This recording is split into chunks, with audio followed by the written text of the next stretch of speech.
Hello dear students, चलिए आज हम स्टार्ट करते हैं वाइब्रेशनल स्पेक्ट्रोस्कोपी का लेक्चर नंबर ये रहेगा। यानी कि एक लेक्चर हम इससे प्रीवियस स्टडी कर चुके हैं लेक्चर नंबर 8 में।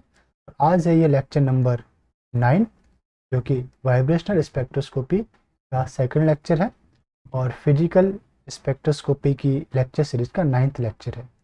इसके अंदर हम स्टडी करेंगे कंडीशन फॉर वाइब्रेशनल स्पेक्ट्रा। इससे प्रीवियस लेक्चर के अंदर हमने basic of vibrational spectroscopy, simple harmonic oscillator, effect of isotopes and bond strength on frequency and उसके ऊपर बेस्ड प्रैक्टिस क्वेश्चन सॉल्व किए थे। तो आज हम देखेंगे कि वाइब्रेशनल स्पेक्ट्रा किसके कारण अराइज होता है। बेसिकली होता ये है कि जो आपका इलेक्ट्रोमैग्नेटिक रेडिएशन है उसका भी एक इलेक्ट्रिक फील्ड रहता है। इलेक्ट्रोमैग्नेटिक मीन्स ईएमआर रेडिएशन का एक रहेगा आपके पास इलेक्ट्रिक फील्ड। और आपके पास जो आपका वाइब्रेटिंग मॉलिक्यूल है वो भी इंड्यूस्ड इलेक्ट्रिक फील्ड जनरेट करेगा। इंड्यूस्ड इलेक्ट्रिक फील्ड ये आपका जनरेट करेगा। अब ये दोनों इलेक्ट्रिक फील्ड आपस में इंटरैक्ट करेंगे तब जाके आपको वाइब्रेशनल स्पेक्ट्रा प्रोड्यूस्ड होता है। तो यही इसका कंडीशन है। देखिए पहला कि the interaction between radiation of EMR and vibrating molecule is through the fluctuation, या फ्लक्चुएशन किसके बीच में होगा, उन दोनों के electric field of radiation and similar field generated by vibration of the molecule is suitable condition for vibrational spectra। क्या suitable condition रही आपकी मिस, क्या कहना चाह रहा है वो कि electric field of molecule due to vibration and electric field of आपका ईएमआर रीजन, ये दोनों जब आपके इंटरेक्ट करते हैं तो वाइब्रेशनल स्पेक्ट्रा आपको मिलता है। सेकेंड जो इसेंशियल कंडीशन रहेगी आपका वो बहुत ही मोस्ट इंपॉर्टेंट रहता है आपका। The essential condition for vibrational spectra is dipole momentum change जो है वो not equals to 0 होना चाहिए। Okay, the vibrational dipole momentum change, if during vibration dipole momentum change then molecule is IR active, यानी कि वाइब्रेशन के दौरान dipole momentum change होता है तो वो आपका IR एक्टिव है। अगर चेंज होगा तो delta U not equals to 0 आएगा। ओके, अगर चेंज नहीं हो रहा तो डेल्टा यू इक्वल्स टू 0 होगा और वो रहेगा आपका IR इनएक्टिव। एक और मैं आपको डिफ्रेंसिएशन में यहीं पे आपको बताता हूँ। अगर मुझे बोला जाता है कि रोटेशनल स्पेक्ट्रोस्कोपी की बात करें, रोटेशनल और माइक्रोवेव स्पेक्ट्रा की हम बात करें, उस कंडीशन में परमानेंट डाइपोल मोमेंट प्रेजेंट होना चाहिए मॉलिक्यूल में। मॉलिक्यूल हैज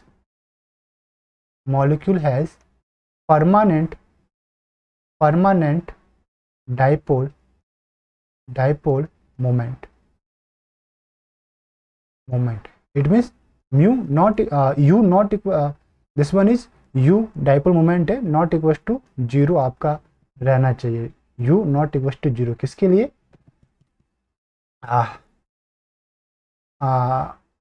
माइक्रोवेव या रोटेशनल स्पेक्ट्रा के लिए। तो ये भी आपको डिफ्रेंसिएशन पता होना चाहिए।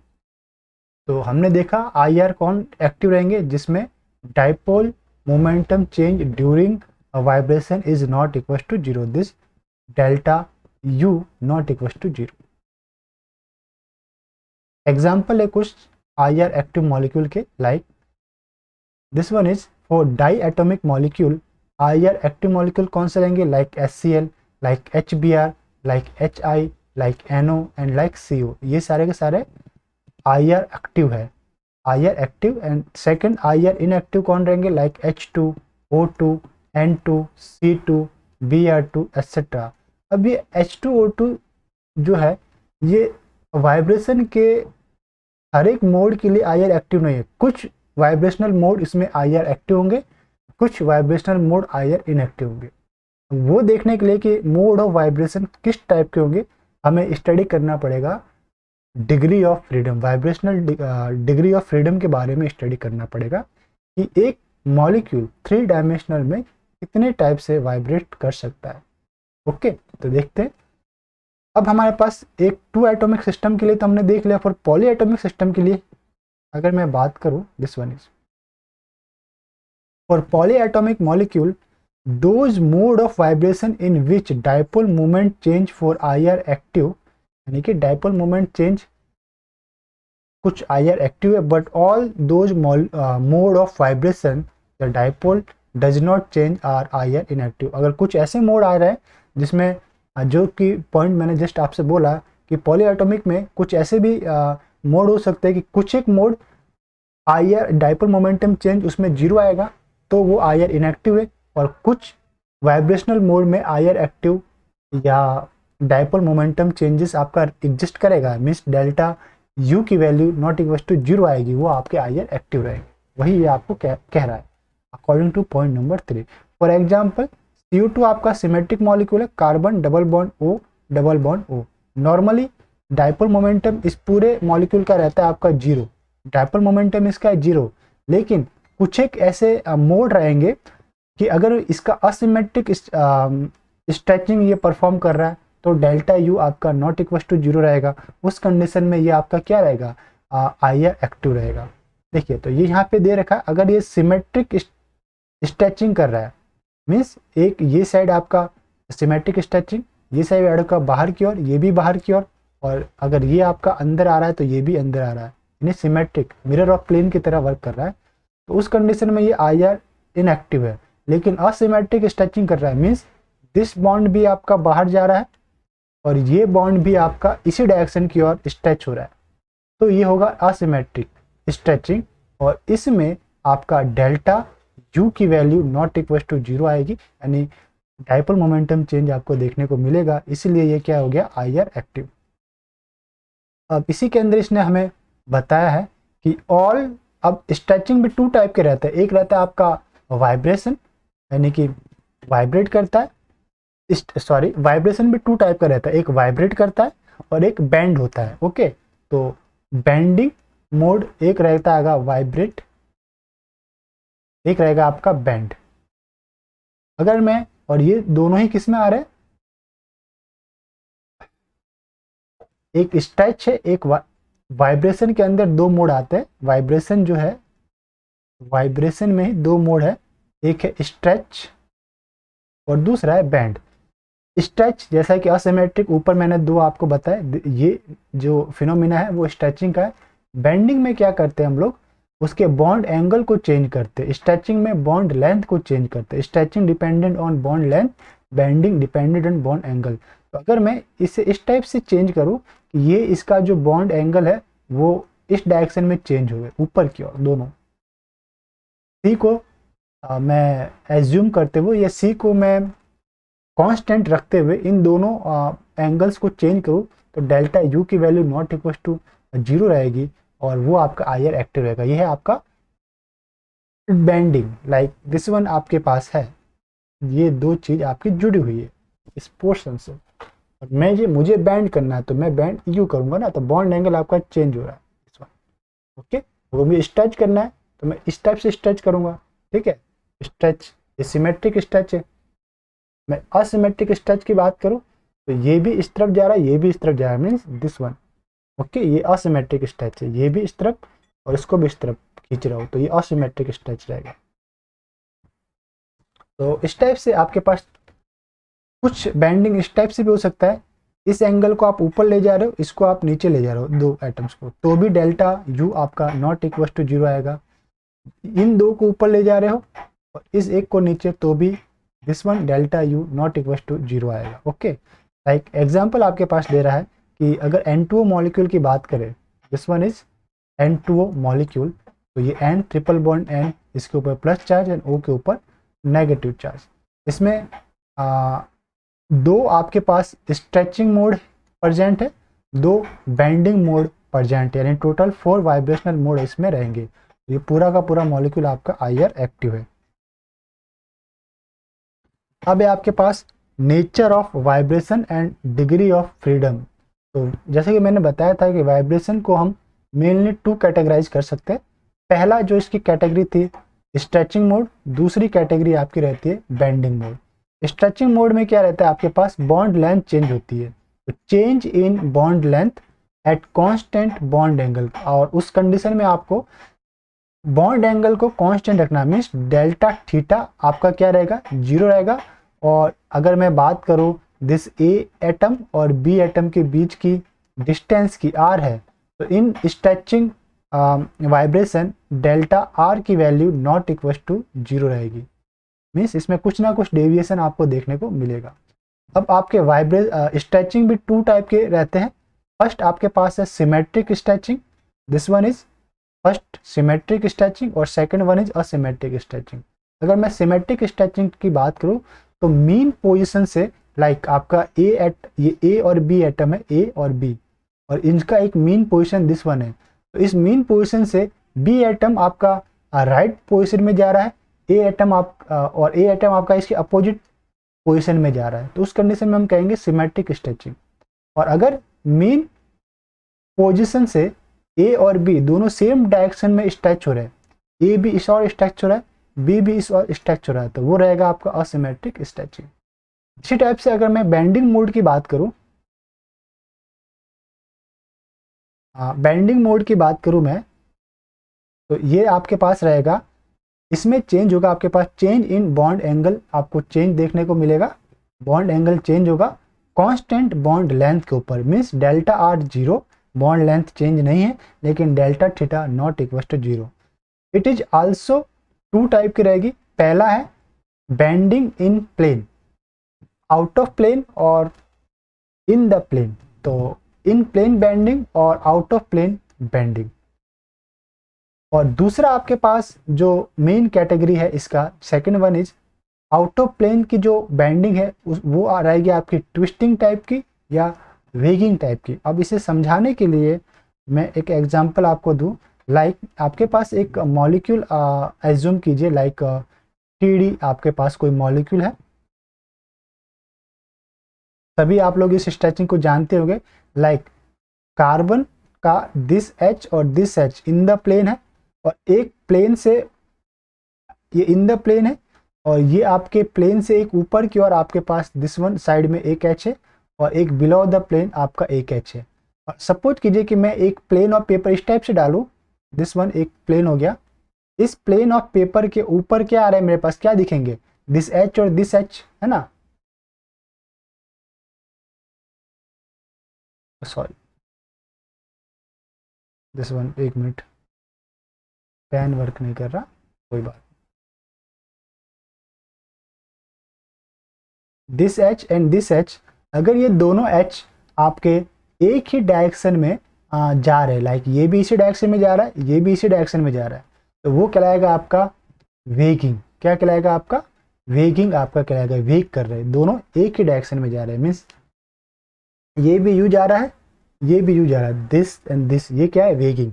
और ट्विस्टिंग में क्या होता है, ये लाइक दो बॉन्ड है, प्लेन ऑफ पेपर के बॉन्ड है, मैं इसको इस टाइप से ट्विस्ट कर रहा हूँ, इसको इस टाइप से ट्विस्ट कर रहा हूँ, दिस वन, है ना, तो ये आपका कहलाएगा ट्विस्टिंग। ये क्या कहलाएगा आपका ट्विस्टिंग करना कहलाएगा, ट्विस्टिंग। या तो मैं यू ट्विस्ट कर सकता हूँ या फिर मैं यू ट्विस्ट कर सकता हूँ, समथिंग आप देख पा रहे होंगे, या तो मैं इसको यू ट्विस्ट कर सकता हूँ या मैं इसको यू ट्विस्ट कर सकता हूँ, ये हो गया आपका ट्विस्टिंग। तो डिग्री ऑफ फ्रीडम क्या है, अब उससे समझ लेते हैं, काफ़ी इंपॉर्टेंट टॉपिक रहता है डिग्री ऑफ फ्रीडम। अगर मैं किसी मॉलिक्यूल की बात करूँ, इफ ए मॉलिक्यूल के अंदर एन एटम है, तो एन एटम को रिप्रेजेंट करने के लिए मुझे 3n कोऑर्डिनेट्स रिक्वायर्ड रहेंगे, क्योंकि एक एटम को रिप्रेजेंट करना है 3D में, तो 3 कोऑर्डिनेट्स रिक्वायर्ड होते हैं, x coordinate, y and z। तो n एटम है तो 3n कोऑर्डिनेट्स रिक्वायर्ड होंगे। तो यही बोल रहा है, if a molecule contain n atom and the position of each atom is specified by 3 coordinate like x, y, z, then the total number of coordinate value कितनी रहेगी आपके पास, 3n कोऑर्डिनेट्स रहेगी। And we can say that the molecule have 3 degree of freedom. 3 dimensional में हम इसकी major या इसको हम स्पेसिफाई कर रहे हैं, ओके, तो हम कहेंगे 3 degree of freedom. Since molecule is free move in 3D space, अब 3D में तो किसी भी एक्स के अलॉन्ग ये डायरेक्शन किसी भी कोऑर्डिनेट के अलॉन्ग ट्रैवल कर सकता है, मोशन कर सकता है। तो एट प्रेजेंट टाइम हमारे पास 3 कोऑर्डिनेट है मेन, एक्स वाई जेड। तो हमारे पास क्या हम कहेंगे कि ये 3 डिग्री ऑफ फ्रीडम इसके पास प्रेजेंट है। Okay, we can say the molecule have 3 degree of freedom. Since molecule is free move in 3D space as whole without change of shape. Molecule के इंटरनल या मॉलिक्यूल के किसी shape में कोई changes नहीं होता। ओके, तो without change of shape, such type of movement of position of its center of gravity of any instant required a value of their coordinates. Okay, coordinates. This translational movement uses their degree of freedom, leaving 3n minus 3 degree of freedom. ये translational moving या translational moving कितनी degree of freedom रहती है इसकी 3, और कितने degree of freedom ये leave करेगा 3 माइनस एन को ये छोड़ेगा।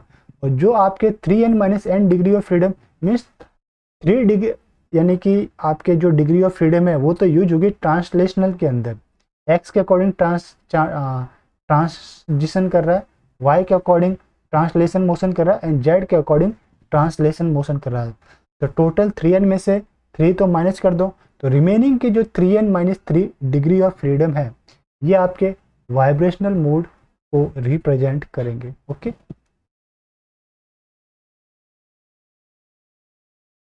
फॉर लीनियर मॉलिक्यूल अब देखिए दूसरा आएगा। For linear molecule there are 2 degree of rotation. ये जो रिमेनिंग के 3n माइनस 3 है उसमें रोटेशन प्लस वाइब्रेशनल दोनों होंगे। तो वाइब्रेशन प्लस रोटेशन दोनों होंगे। एट प्रेजेंट एक वर्ड मैं भूल गया था। For linear molecule there are 2 degree of rotation and for non linear molecule there are 3 degree of rotation. Linear के लिए 2 है आपके पास rotational degree, and non linear के लिए आपके पास 3 रहती है। And total vibrational degree of freedom for linear molecule फिर कितनी रहेगी, 3n में से 3n माइनस 3 में से 2 माइनस और करोगे तो 3n माइनस 5 बचेगी। ये आएगा आपका लीनियर के लिए वाइब्रेशनल डिग्री ऑफ फ्रीडम। और 3n माइनस 3 में से और 3 माइनस करोगे तो आपके पास आएगा 3n माइनस 6। ये आपके पास रहेगा नॉन लीनियर मॉलिक्यूल के लिए डिग्री ऑफ वाइब्रेशनल मोड आएंगे या डिग्री ऑफ फ्रीडम आपके पास आएंगे। तो देखिए आपके पास क्या मिला, दिस जो वैल्यू 3n माइनस 3 ये है लीनियर मॉलिक्यूल के लिए vibrational degree of freedom, and non linear molecule के लिए रहेगा ये 3n माइनस 6। इसको मैंने रिप्रेजेंट किया है for linear molecule 3n minus 5, ये था आपका fundamental vibrational degree of freedom, and for non linear molecule के लिए आपके पास आएगा 3n माइनस 6, ये है आपके पास fundamental vibrational degree of freedom for non linear molecule. अब इसके अंदर भी आप हमें ये देखना रहता है कि स्ट्रेचिंग वाइब्रेशन कितने हैं, बेंडिंग वाइब्रेशन कितने हैं। तो अगर मैं फर्स्ट पॉइंट की बात करूं, इसमें नंबर ऑफ स्ट्रेचिंग वाइब्रेशन वो रहेंगे आपके पास n-1 for all type of molecule.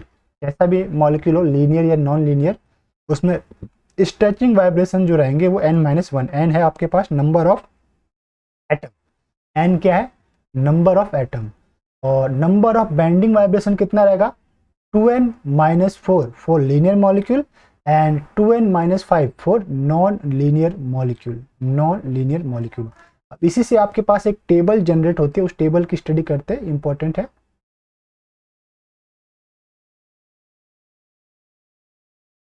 Just 1 minute देख लेते हैं हम लोग। This one is okay.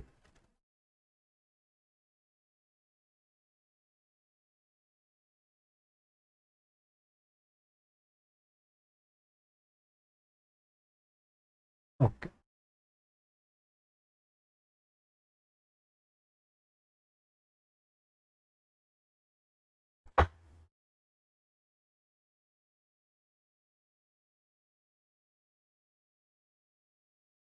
तो इसके अंदर जो डाटा आपके पास दे रखे उसे देखिए।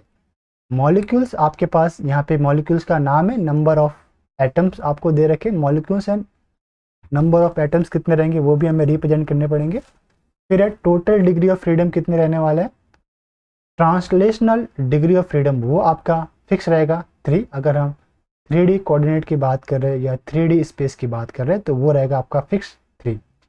रोटेशनल डिग्री ऑफ फ्रीडम ये आपके पास कितने रहेंगे, अकॉर्डिंग टू मॉलिक्यूल आपके पास रहेंगे। अगर लीनियर है तो आपके पास 2 रहेगा, और नॉन लीनियर है तो आपके पास कितना रहेगा, 3 रहेगा। नॉन लीनियर के लिए 3 और लीनियर के लिए 2, ये आपके पास फिक्स रहता है 3D के लिए। फिर है आपके पास vibrational degree of freedom. Linear molecule के लिए 3n-5 and non linear molecule के लिए 3n-6। स्ट्रेचिंग मोड कितने रहेंगे टोटल, वो फिक्स है n-1, कितने भी कोई भी आपका मॉलिक्यूल रहे, लीनियर या नॉन लीनियर। बेंडिंग मोड कितने रहेंगे, लीनियर के लिए 2n-4 एंड नॉन लीनियर के लिए 2n-5 आपके पास बेंडिंग मोड रहेंगे। तो लाइक आपके पास इस टाइप्स की टेबल के थ्रू हम अलग अलग मॉलिक्यूल का कंपैरेटिव स्टडी कर सकते हैं। लाइक CO2 मॉलिक्यूल है, टोटल एटम है 2 + 1 3, तो टोटल डिग्री ऑफ फ्रीडम कितने हो जाएंगे 3 × n, तो 3 × n की वैल्यू 3 तो 9 हो जाएंगे। ट्रांसलेशनल डिग्री ऑफ फ्रीडम ये आपका फिक्स रहता है 3D के लिए 3। Rotational degree of freedom fix है, लीनियर मॉलिक्यूल रहता है ये इसलिए 2। Vibrational degree of freedom 3n यानी 3 × 3 9 में से 5, लीनियर मॉलिक्यूल इसलिए 9 में से 5 गए तो 4। स्ट्रेचिंग n-1 यानी कि 3 आइटम है तो 3 में से 2 गए, सॉरी स्ट्रेचिंग n-1 3 में से 1 गए, घटाना है 3-1 आपका 2 आएगा। और बेंडिंग लीनियर मॉलिक्यूल है इसलिए 2n-4 का फॉर्मूला लगेगा, 3 × 2 = 6 - 4 2 आपके पास वैल्यू आएगी। नेक्स्ट आपके पास जो है वो है आपके पास SO2, और SO2 जो है वो नॉन लीनियर आपका रहता है अकॉर्डिंग टू VSEPR। अगर हम थ्योरी इसके अंदर यूज करें, VSEPR थ्योरी अगर मैं इसमें लगाऊं, सॉरी VSEPR थ्योरी, तो S दिस वन रहेगा डबल बॉन्ड O और इसके ऊपर एक आपका रहेगा lone pair, okay lone pair रहेगा, तो ये आपका नॉन लीनियर रहता है। एटम कितने इसके अंदर 3 एटम है, इसमें भी कितने थे 3, इसमें भी आए 4 + 1 5 एटम है। NO3 में 3 + 1 4 एटम है। C6 S6 में 6 + 6 12 एटम है, ओके ये आपके पास हो गई n की वैल्यू। तो अब आपके पास टोटल डिग्री ऑफ फ्रीडम कितने रहेंगे 3 × 3 9। ट्रांसलेशनल डिग्री ऑफ फ्रीडम वो फिक्स है 3। रोटेशनल नॉन लीनियर के लिए ये 3 रहता है, लीनियर के लिए 2, तो ये नॉन लीनियर इसलिए 3। वाइब्रेशनल नॉन लीनियर मॉलिक्यूल इसलिए 3n-6 का फॉर्मूला लगाएंगे, तो 3 × 3 3 3 जा 9 - 6 कितना रहेगा, ये 9 - 6 आपका रहेगा 3। स्ट्रेचिंग n-1 यानी कि 3 - 1 कितना आएगा 2, और bending for non linear molecule 2n-5 रहेगा, कितना 2n-5 से आपके पास आएगा 3 × 2 = 6 - 5 1 आपके पास बेंडिंग मोड आएगा। CH4 ये भी आपके पास नॉन लीनियर मॉलिक्यूल है, टोटल डिग्री ऑफ फ्रीडम 5 × 3 तो 15 हो गया। ट्रांसलेशनल 3 फिक्स है। रोटेशनल आपके पास नॉन लीनियर के लिए 3। वाइब्रेशनल नॉन लीनियर के लिए आपके पास आएगा 3n-6 वाले फॉर्मूले से आपके पास आएगा 3 × 5 15 - 6 9 आपके पास है, तो this one is 9। Stretching n-1 के फॉर्मूले से 5 - 1 4 आएगा, और बेंडिंग 2n-5 के फॉर्मूले से नॉन लीनियर है इसलिए, तो 2 × 5 10 - 5 कितना है 5 दिस वन। इसी टाइप से NO3 total atom 4, total degree of freedom 4 × 4 12। Translational degree of freedom 4 × sorry ये भी फिक्स रहता है 3। रोटेशनल फिक्स है नॉन लीनियर के लिए 3। वाइब्रेशनल नॉन लीनियर के लिए रहता है ये आपका 3n-6, तो दिस वन इज 3 × 4 12 - 6 6 आएगा ये आपका। और स्ट्रेचिंग n-1 यानी कि 4 - 1 3 आपके पास आएगा। Bending 2n minus, this one is 2n-5, तो ये रहेगा आपका 5 टू जा आपका रहेगा 10, 4 टू जा 8-5, 8-5 3 रहेगा, तो दिस वन इज आपका आएगा 4 टू जा 8-5, दिस वन इज 3। इसी टाइप से नॉन लीनियर की अगर मैं बात करूं तो this one is this is not C6H6, this one is benzene, this one is benzene, non linear है, ये प्लानर है बट लीनियर नहीं, इसलिए हमें बोलेंगे इसे नॉन लीनियर, तो this one is non linear. फिर आपके पास total degree of freedom 3 × n, तो 3 × 12 कितने हो गए 36। Translational degree of freedom fix रहता है 3। रोटेशनल डिग्री ऑफ फ्रीडम ये आपके पास फिक्स है आपका, फॉर नॉन लीनियर ये रहता है 3 और लीनियर के लिए 2, तो ये नॉन लीनियर इसलिए 3। वाइब्रेशनल नॉन लीनियर के लिए रहेगा आपका 3n-6, तो ये आपका रहेगा 3n-6, 3 × 12 36 - 6 30, तो ये आपके पास 30। स्ट्रेचिंग n-1, 12 - 1 कितना होगा 11, तो this one is 11। And bending 2n-5, तो दिस वन इज 2n-5 आपका रहा, तो 12 × 2 24, 24 - 5 19, तो ये रह गया आपका 19।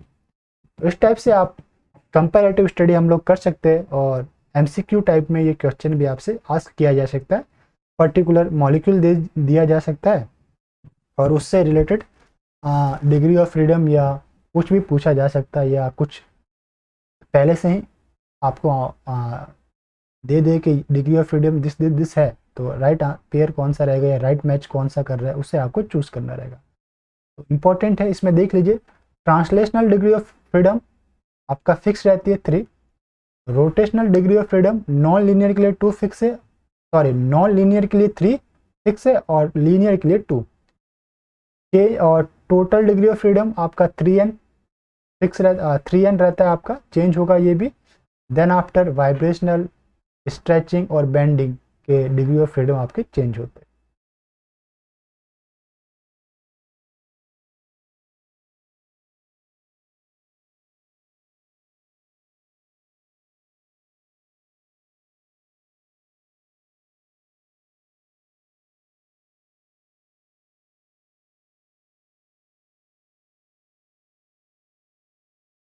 Just 1 minute.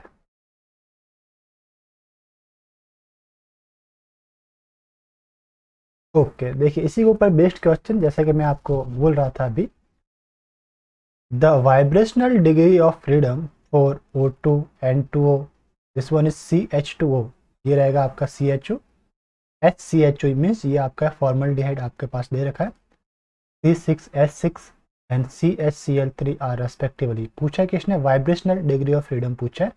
नॉर्मली 2 टाइप के मॉलिक्यूल्स रहेंगे आपके पास।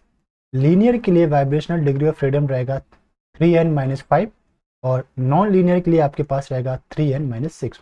O2 आपका लीनियर होता है, N2O आपका नॉन लीनियर कैटेगरी के अंदर आप this one is linear category के अंदर आएगा, दिस N2O लीनियर कैटेगरी के अंदर आएगा।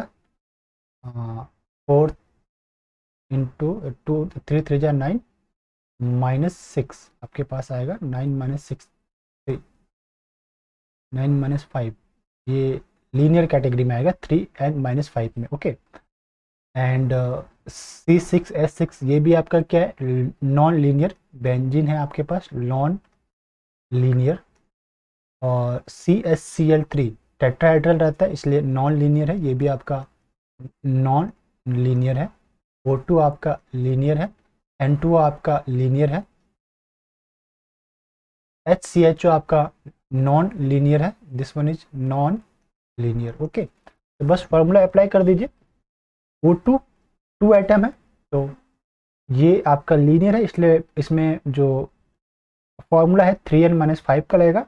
तो 3 × 2 6 - 5 1, तो 1 किस किस में दे रखा है पहले, आगे 3 है, इसमें 4 है, तो डी और सी ऑप्शन में 1 पहले है, तो डी या सी में से हमारा कोई एक आंसर हो सकता है।